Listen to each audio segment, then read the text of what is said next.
여섯째 나팔 그리고 일곱째 나팔 재앙 사이에 두 개의 삽입된 환상이 있다고 했습니다. 그리고 그 환상의 내용이 10장서부터 11장 2절까지 천사와 작은 두루마리 환상이고, 그 다음 두 번째가 오늘 본문의 11장 3절서부터 13절까지 두 증인의 환상이 삽입 환상입니다. 그리고 오늘 본문의 14절 이후에 일곱째 나팔이 소개되어 있습니다. 14절이 그 중간에 제목 역할을 하고 있죠.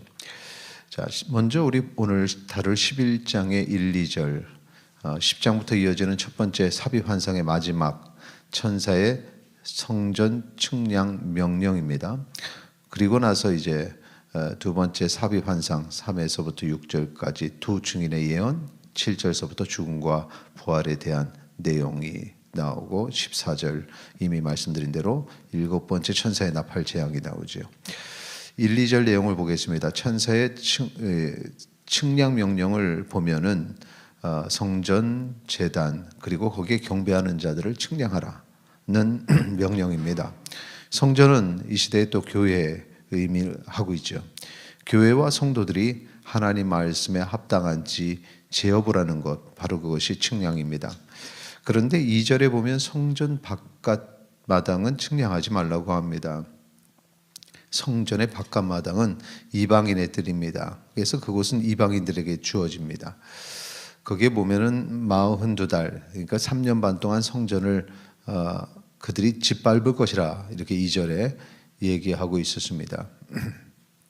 거짓 성도들로 인해서 교회가 짓밟힘을 당하는 기간이 있다는 사실을 우리에게 이제 미리 예언해서 알려주는 것이죠. 그러니까 교회가 하나님의 말씀을 지키지만 말세에 되면 이 세상 또 이방인들에게 짓밟히는 그런 과정들을 겪을 수밖에 없다는 사실 기억하고, 그때 또 특별히 우리가 온전한 믿음을 지켜야 한다는 사실을 늘 잊지 마시기를 바랍니다.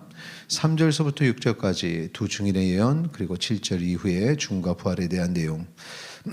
먼저 두 증인의 예언을 보면은 이 두 증인도 주의 재림을 준비할 추수의 종들이죠. 그래서 교회를 의미합니다.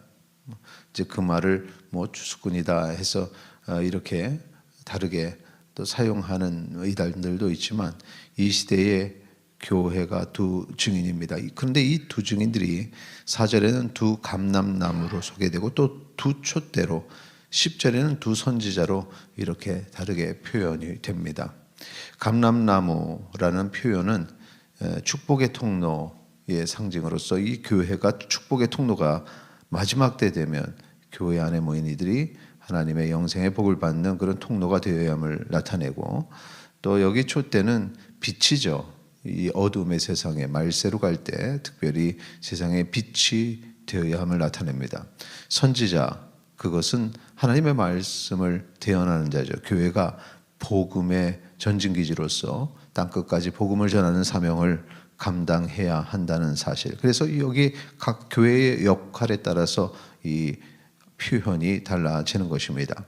이 두 증인이 권세를 받아서 1260일, 이 또한 3년 반입니다. 약 1260일 동안 예언할 것이라 말씀했는데, 복음을 선포하면서 복음을 증거하면서 주님의 재림을 준비하는 그러한 모습인 것입니다.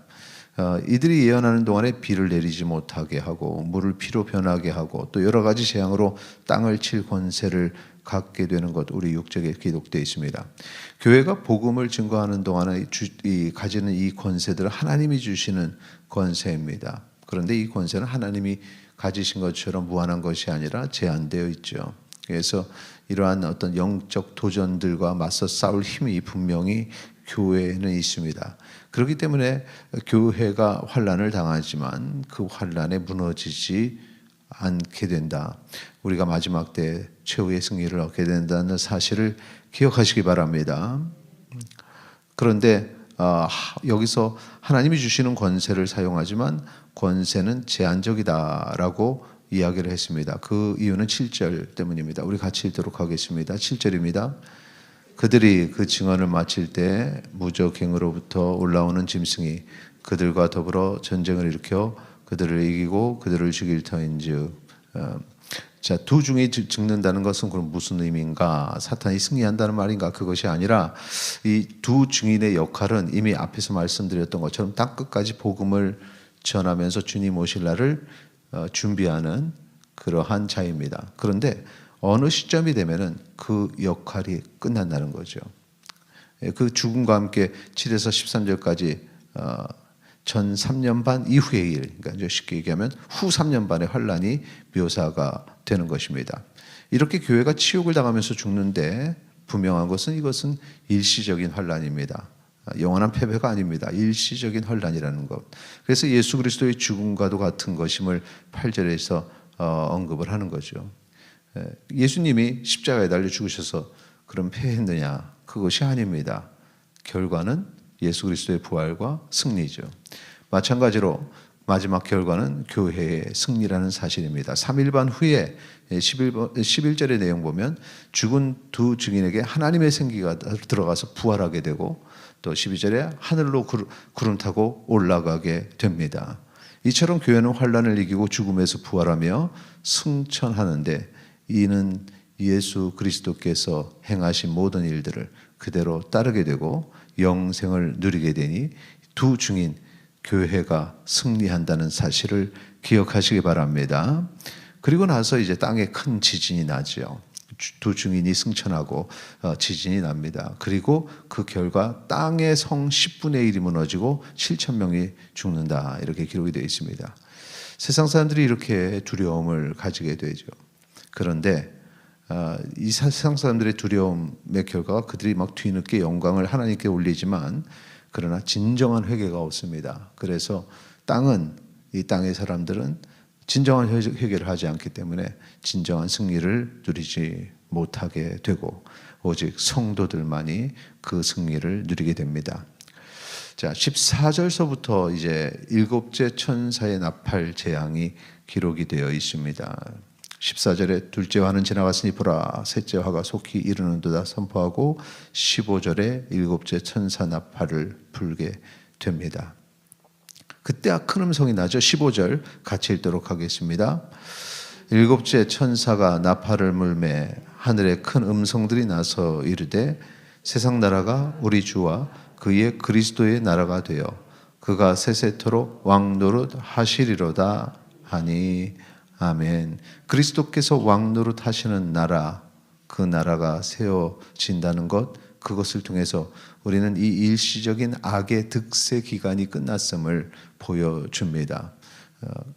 이미 앞에서 말씀드렸던 것처럼 교회가 핍박을 당하면서 악이 득세하는 것처럼 보이지만 그들은 결국 무너지게 된다. 그리고 그것을 마지막에 종지부를 찍는 선언이 바로 그리스도께서 왕노릇 하시는 나라가 하나님 나라가 세워지는 것입니다. 자, 이에 24장로가 하담하면서 경배를 하는데 우리 17절 18절 같이 읽겠습니다.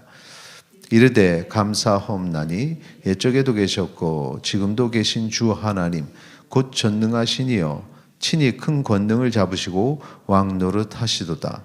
이방들이 분노하며 주의 진노가 내려 죽은 자를 심판하시며 종 선지자들과 성도들과 또 작은 자든지 큰 자든지 주의 이름을 경외하는 자들에게 상 주시며 또 땅을 망하게 하는 자들을 멸망시키실 때로소이다 하더라.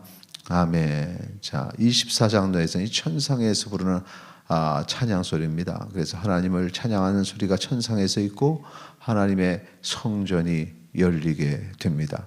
그래서 19절에 보면 하나님의 언약궤가 보이죠. 그리고 번개와 음성들과 우레와 진이가 큰 우박들이 있습니다. 이것은 하나님이 임재하실 때 항상 이렇게 수반되는 표현들입니다. 하나님의 성전이 열리는 것, 하나님 나라가 우리에게 임했다라는 사실을 보여줍니다. 하나님 나라가 가까이 왔음을 우리에게 나타내는 거죠. 그리고 복음에서 언약궤가 보이는 것, 바로 이것은 언약궤 말씀이 성취된다는 사실을 의미합니다. 오늘 말씀을 통해서 우리가 정리해 보면은 말세의 이 긴박함 속에서 교회는 환란을 받지만 반드시 승리한다. 말세의 말씀은 선포되고 하나님의 거룩한 백성들은 보호를 받는다는 사실입니다. 그러므로 우리가 이 말세에 일어날 환난을 두려워할 필요가 없습니다. 이 환난 가운데서도 진리를 지키고 말씀에 순종하며 바른 믿음 생활하면 최후의 승리 갖게 되는 우리가 끝까지 주의 믿음을 지켜 승리하는 주의 백성 되시기를 축원합니다. 이 시간에 함께 기도할 때 주여 말세에 더욱더 온전한 믿음 지키게 하소서 기도하시겠습니다.